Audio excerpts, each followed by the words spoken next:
Logged into Director over on the left-hand side under the Administration section. About halfway down, you'll see Workgroups. Clicking on that will present a list of workgroups, and you'll get the name, the extension number, the server that it's assigned to, how many agents are in that workgroup, and then any schedules that might be applied to that particular workgroup.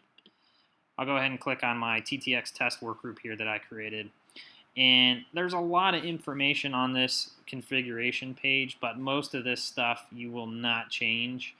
Once it's set, you're good to go. But I'll just point out a few things here that you might want to be aware of for any future changes that you need to make to the system. So at the top, you've got the name of the workgroup, which you can change easily, the extension number, and then the backup extension.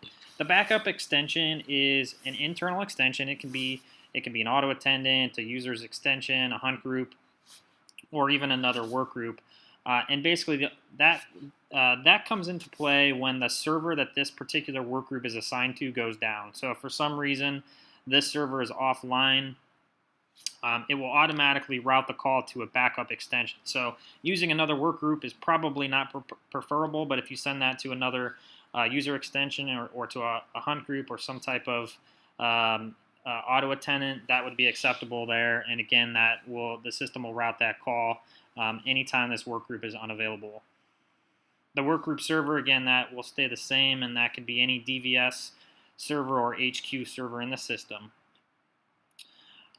Skip over a lot of this here, and I'll go right down to where we can edit the agents that are assigned to this particular workgroup. So if I click the Edit Agent tab, over on the left-hand side, you'll see the list of agents. So you can scroll through up at the top here. You can search by first name, last name, or extension.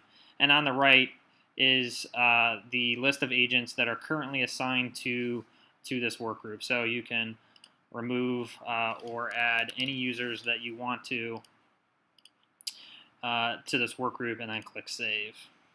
So that's how you can quickly and easily add or remove users from a workgroup. At the bottom here, I'll click the link to return to the workgroup that I was editing. And scrolling down, here's where you can create a schedule. So a lot of the schedules in the system may be applied earlier before calls ever reach a work group. So most often those schedules are applied at the auto attendant level. So you may not necessarily need a schedule on the work group, but you can certainly create one and assign it here. A couple things to point out here. So again, whether I'm editing on hours, off hours, holiday, or custom, this all looks the same, and I'm just choosing what I want to do with it based on a particular schedule. But for the time being and for this particular example, we're going to assume that there's no schedule applied to this work group and that calls are never making it to the work group after hours because they're being redirected by an auto attendant. So it's always going to be using the on hours destinations here that I have set up. So a couple things, distribution pattern. So this is how you want to choose which agent to send a call to when an agent is available. So there's 4 options, top down. So the list of agents that we have edited back up here in the edit agent section, it's always going to start at the top and then work its way down. Round robin is kind of a circular pattern, longest idle, self-explanatory, and then simultaneous. You can ring all the agents at the same time. The limitation with that is you can only ring 16 agents at the same time. So if you have more than 16 agents in a particular work group, you will not be able to use the simultaneous feature.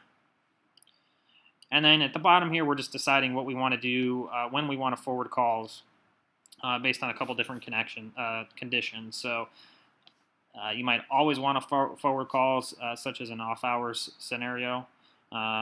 You might want to forward only when all agents are busy. So if they're all on the phone or in a wrap-up status, what do you want to do with that call? So you can send it to voicemail, you can send it to an external number, or you could queue the call, right? And then the no answer destination. So if nobody answers, so if there are a couple agents that are available and maybe they stepped away from their desk and forgot to log out, do you want to send that to voicemail or to another extension, another external extension, or queue the call? And then what you want to do if a call is presented to this work group when all agents are logged out. And then here we can set how many rings per agent, and then our no answer number of rings. So no answer number rings in a scenario where you're queuing the call. You might have something look like this, right? So if all agents are on the phone, or there's agents available and they don't answer, rather than keep ringing and ringing and ringing, that's what the caller would hear on their end, is the continual ringing. You could let it ring a couple agents and then send it to the queue. Now the system will still try to ring agents, but the caller won't hear that once the no answer number of rings has been met, and it'll just send the call in the queue. So the queues then are all edited back up here right under the Edit Agents button with the Edit Queue Handling. And I will address this in a separate session.